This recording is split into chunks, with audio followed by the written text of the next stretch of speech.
Mheshimiwa, going from the information you're giving and looking at the upcoming elections, the 2027 general elections, and mostly at the presidential level, what is this thing that probably you think would block President William Ruto from getting a second term? Or do you think this is just going to be a smooth ride all over? There's no competition. As he says, after, for example, Raila Odinga's death, because he was obviously a political giant, it is going to be a smooth ride for him. Do you think it is so? I don't see any competitor who can put a fight against President William Ruto in the current political architecture. I don't see anybody. I don't see anybody who can match the political might and the the political acumen of President William Ruto. And like I've told you, Kenyans love stability, and they would want a transition or another a government that guarantees that stability. Let me tell you, you may not think it to be true, but faced with a very radical shift that would probably say that we move to this side and proceed, and things are going to be, I don't know how, and a slow, smooth political transition, Kenyans would prefer the less radical route, and that would be to stick with President William Ruto, and that is what is going to happen in 2027. I see no obstacle to the president that would stop him from getting a second term. It's not feasible. There isn't any. You see, through this, if you listen to the noise that has been there in the past, the people who've been making that noise have been the Gen Zs, as we say. But where were they in the by-elections? They didn't turn up. They didn't come, and therefore you realize we have this thing. We have very few people who have very loud mouths. You get one person on social media who has a following that looks like it's gigantic, but it's just a small society that is elitist in thinking, and they think that their realities are the realities of the country. But that is not the case.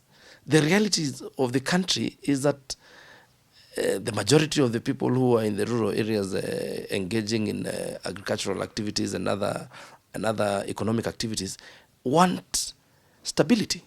That is all they care about. These are the noise that is created by the young people, and I do not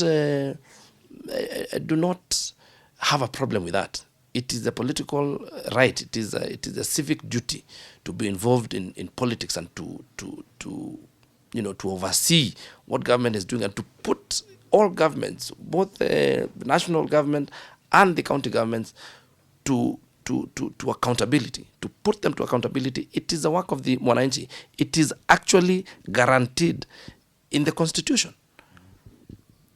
And it says the power belongs to the people. So what the youth are doing, and what the Gen Zs, as you want to call them, are doing, is perfectly correct, is perfectly right. We were there. We have been agitating for politics, and it has been like that since the days of Kavirondo, since 1963. Even the Mau Mau was not fought by the old people. It was the young people. Even the second liberation of 1992, and even the for democracy, and even the constitution of 2010 was fought by the young people. It is always the young people who are doing this. So there's nothing out of the norm with what the Gen Zs are doing. But I have realized over time, painfully so, that the young people normally have agitation, but they have always not been able to articulate their issues because there's no order. And it happens everywhere. So even this time, the clamor for one term and all those things and the change of government and everything will be there, but the people who have who really have a lot to lose economically will choose the smoother way. That is what is going to happen in 2027. Finally, Mheshimiwa, as we conclude, obviously you're saying President Ruto is obviously going to be re-elected in 2027. Given that state, given the opinion of that is what you think is going to happen, at this point, if you probably brushed shoulders with, say, the opposition leaders, Rigathi Gachagua, Kalonzo Musyoka, Fred Matiang'i, and others somewhere, what is the best advice you'd give them right now with the political situation? I would advise them to keep doing what they're doing. We wouldn't want a government without opposition. They would find it very difficult to fill the shoes of Baba, but let them keep doing what they're doing. It is needed. Every government needs an opposition, and they should even come together and do a more formidable work than they are doing. They're still not being able to put the government in check. They need to come together so that the government has a formidable opposition to win against. We do not want a split opposition where one is speaking from Mount Kenya, another one from Kisii, another one from Ukambani, and speaking from different, reading from different scripts. Let them be what they're saying. They're calling themselves, what do they call it? One opposition. They call it themselves?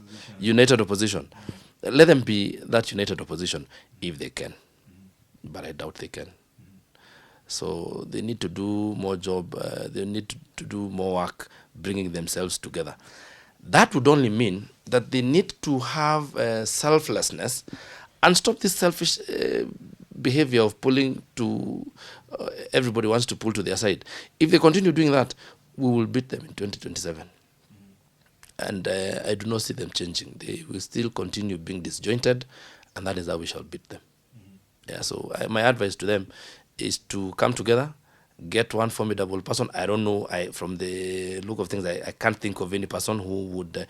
And I know, by the way, why opposition is fighting because even themselves, they know nobody has faith in the other.